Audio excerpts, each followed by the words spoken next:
The Portrait That Watches, Chapter 1. The Estate on Hallow Hill.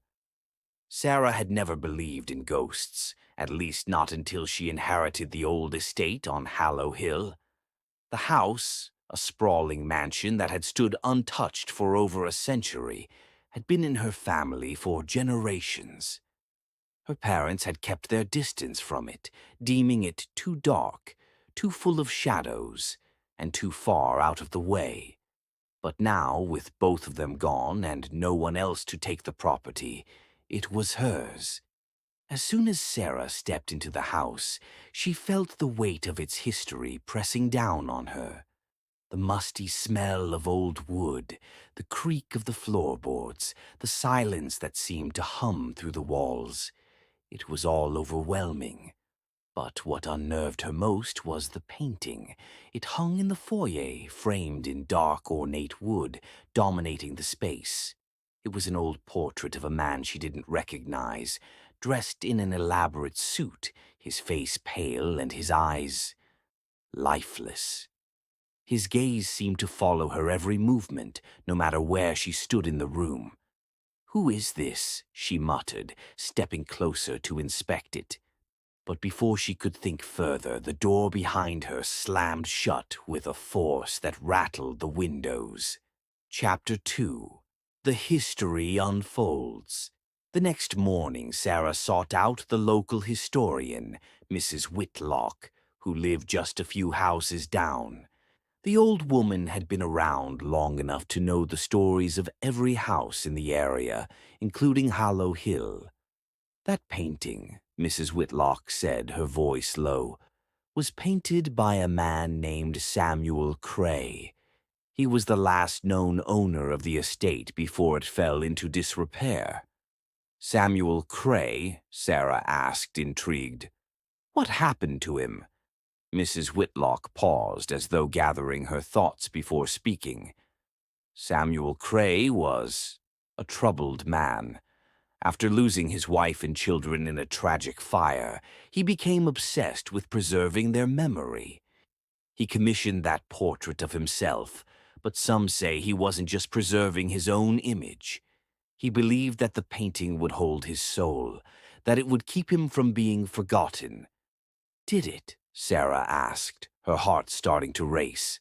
Mrs. Whitlock shook her head. "No one knows what happened to him. He vanished. The house was abandoned shortly after, and people say his spirit is still trapped in that painting, watching, waiting." Chapter 3. The Unseen Presence. For weeks, Sarah tried to ignore the strange happenings around the house. The whispers in the dark, the faint scratching noises that came from the walls at night, the way the air grew unnaturally cold in certain rooms. But the most unsettling of all was the painting. It seemed to shift when she wasn't looking directly at it, as though the man's eyes were following her every movement.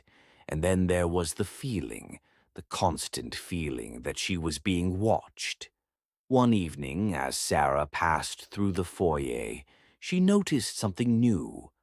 A faint crack had appeared in the frame of the portrait, right at the edge of the man's eye. She stood frozen, staring at it, a chill crawling up her spine. She reached out a hand, hesitated, and then traced the crack with her finger.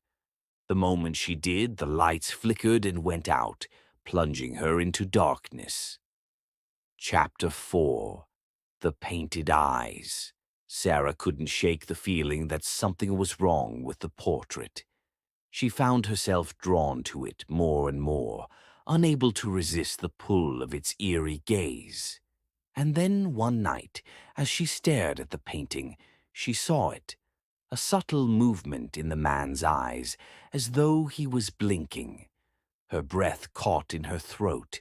She stepped back, her pulse pounding in her ears. But when she looked again, the painting was still, as lifeless as ever. The next day, Sarah made the decision to investigate the history of the painting further. She pored over old letters and journals and finally discovered something that chilled her to the bone. A journal entry written by Samuel Cray himself described his belief that his soul would remain trapped in the portrait forever unless someone freed him. But freeing him came with a price. "Beware the eyes that watch," the entry warned, "for when they blink, it is already too late." Chapter 5. The Awakening.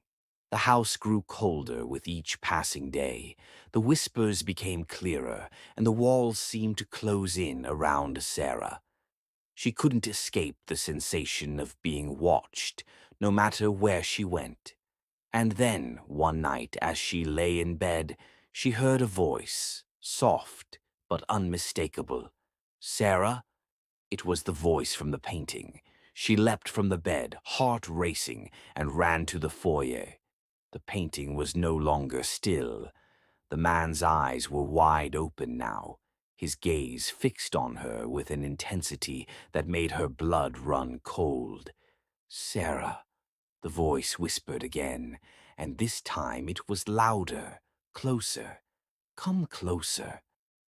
Sarah felt her body moving against her will, her feet carrying her towards the painting.